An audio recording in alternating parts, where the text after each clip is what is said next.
बिस्मिल्लाहिर्रहमानिर्रहीम। अस्सलामु अलैकुम।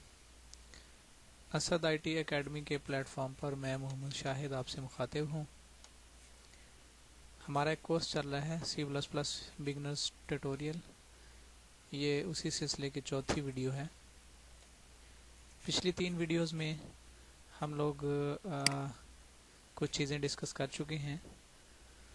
थोड़ा सा उसका आइडिया आपको बता दूं।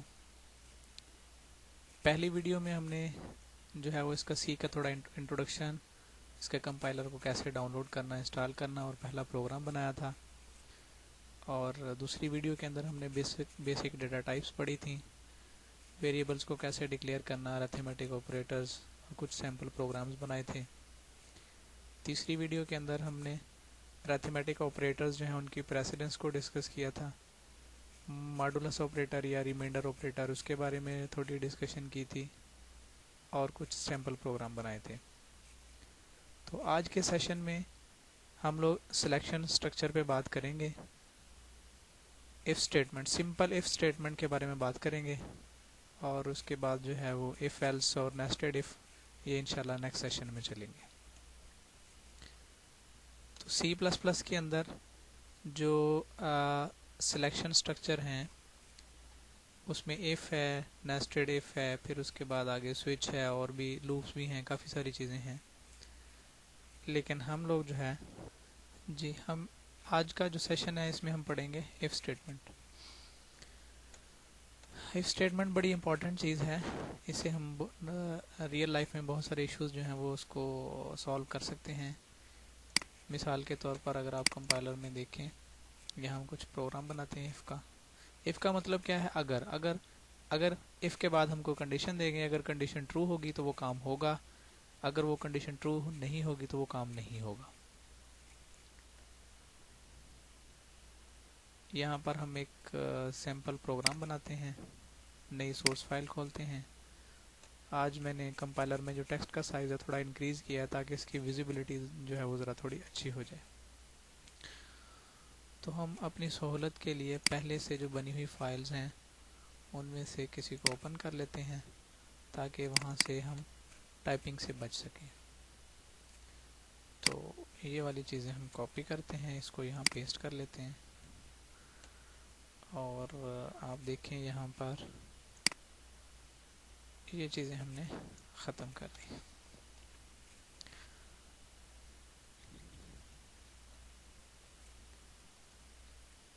अच्छा जी, हमने क्या किया, यहाँ पे एक वेरिएबल डिक्लेयर करवाया, इंटीजर नम।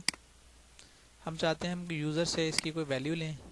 यूज़र कोई भी वैल्यू इसमें प्रिंट करवा सकता है। अगर वो वैल्यू 100 से ज़्यादा प्रिंट करवाए, हमारी एक हम कंडीशन लगाते हैं तो वो कोई चीज़ प्रिंट करवा दे। अगर वो 100 से कम वैल्यू देता है, यूज़र एंटर करता है, तो वो चीज़ प्रिंट ना करवाए। तो यूज़र से वैल्यू लेने के लिए सिंपल हम एक मैसेज प्रिंट करवाते हैं, एंटर एनी नंबर।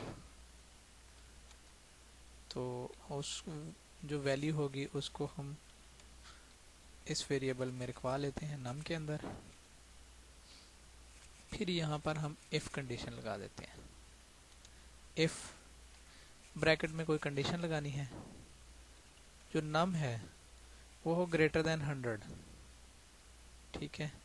आप यहाँ अगर मल्टीपल स्टेटमेंट देना चाहें, एक स्टेटमेंट भी लिख सकते हैं इफ़ के बाद। अगर एक स्टेटमेंट लिखते हैं तो उसके लिए जो है वो अब ब्रैकेट्स लगाने की ज़रूरत नहीं है। अगर आप मल्टीपल स्टेटमेंट लिखना चाहते हैं कि इफ़ जो है एक कंडीशन हो तो ज़्यादा काम होने चाहिए, तो फिर यहाँ हमें ब्लॉक बनाना पड़ेगा। यानी जो ब्रैकेट है उसको लिखकर इसके अंदर जितनी मर्जी 10, 20, 50, 100 जितनी मर्जी स्टेटमेंट लिख सकते हैं। तो हमारी कंडीशन ये थी कि अगर यूज़र ने जो वैल्यू प्रिंट किया है वो 100 से ज़्यादा हो तो फिर यहाँ पर कोई मैसेज प्रिंट करवा दे या कोई काम करवा दे। हम मैसेज प्रिंट करवा लेते हैं, user entered the value greater than 100।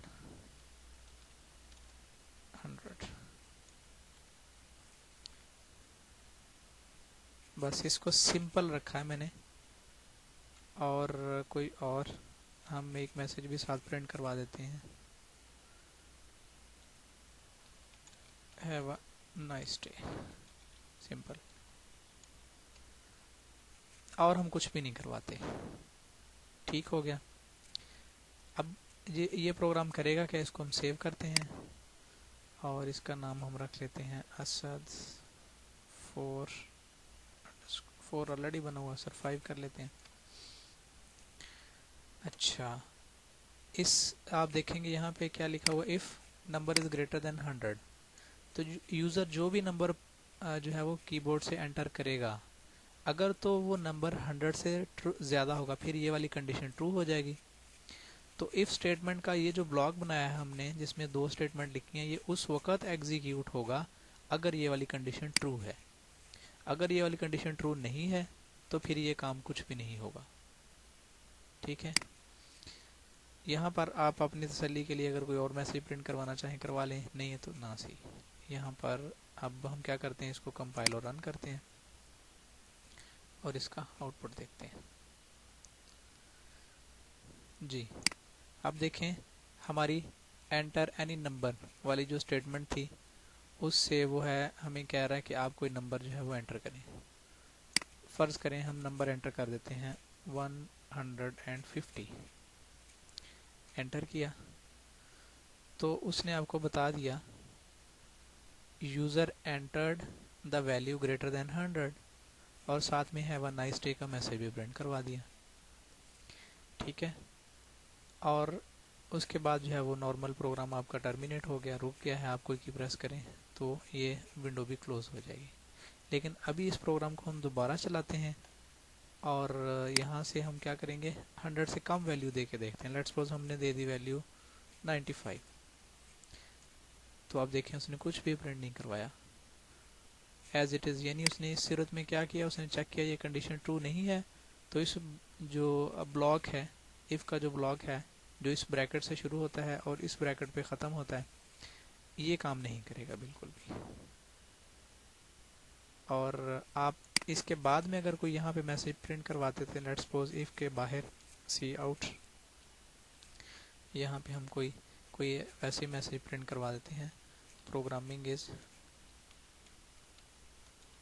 Very interesting.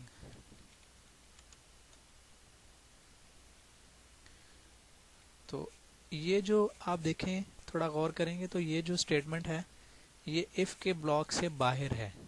ठीक है, इसका इस कंडीशन के साथ कोई ताल्लुक नहीं है। इफ़ से पहले हो या इफ़ के ब्लॉक के बाद हो तो ये नॉर्मल ट्रीट होगी, ये हर सूरत में प्रिंट होगा। इसका क्योंकि इससे पहले ना कोई कंडीशन है, ना जो है वो इसकी किसी के साथ बाउंडिंग है, यानी ये इफ़ के ब्लॉक के अंदर भी नहीं है और इससे पहले कोई कंडीशन भी नहीं है। तो ये चाहे ऊपर वाली कंडीशन ट्रू हो या फॉल्स हो, अगर ये वाली कंडीशन ट्रू है, नम ग्रेटर देन 100 जो यूज़र ने वैल्यू एंटर की वो 100 से ज़्यादा है, तो ये 2 स्टेटमेंट प्रिंट हो जाएंगी। आप इनको बैकस्लैश n करके जो है वो नेक्स्ट लाइन पे भी प्रिंट करवा सकते हैं। यहाँ पे भी बैकस्लैश n लिख दें या 2 दफ़ा बैकस्लैश n लिख देंगे तो 2 लाइनें छोड़ देगा। तो हम इसको ज़रा अब कंपाइल और रन करके देखते हैं। अब उसने कहा नंबर एंटर करने, हमने एंटर कर दिया 120। तो उसने देखें लिखा है user entered the value greater than 100, have a nice day. फिर एक और लाइन खाली छोड़ के लिखा उसने प्रोग्रामिंग इज़ वेरी इंटरेस्टिंग। अच्छा, अब हम इसको दोबारा एग्जीक्यूट करते हैं लेकिन वैल्यू हम देते हैं 100 से कम, फिर देखते हैं क्या करता है। हमने इसको रन किया, वैल्यू हमने दे दी 50 या 20 वैल्यू दे दी। तो उसने जो इफ़ स्टेटमेंट वाला ब्लॉक वाला पोर्शन था उसको ड्रॉप कर दिया है, सिर्फ ये प्रिंट करवाया है programming is very interesting, simple. तो आज का सेशन इतना ही, इंशाल्लाह नेक्स्ट सेशन के साथ कल जो है वो हाज़िर होंगे। आज हमने जो डिस्कस किया है उसको थोड़ा मेमोराइज़ करते हैं, रिवाइज़ करते हैं। आज के हमारे सेशन में हमने सिर्फ सिलेक्शन स्ट्रक्चर में सिंपल जो इफ़ स्टेटमेंट है उसको डिस्कस किया और उसके कुछ प्रोग्राम बनाए हैं। अपनी कमेंट्स और फीडबैक के लिए हमें याद रखिए, नीचे हमारे फेसबुक के, डेली मोशन के, यूट्यूब के, स्काइप के कॉन्टैक्ट्स हैं और साथ में हमारा ईमेल एड्रेस भी है asaditacademy@gmail.com। आज के लिए इतना ही काफ़ी। Thank you very much. अल्लाह हाफिज़।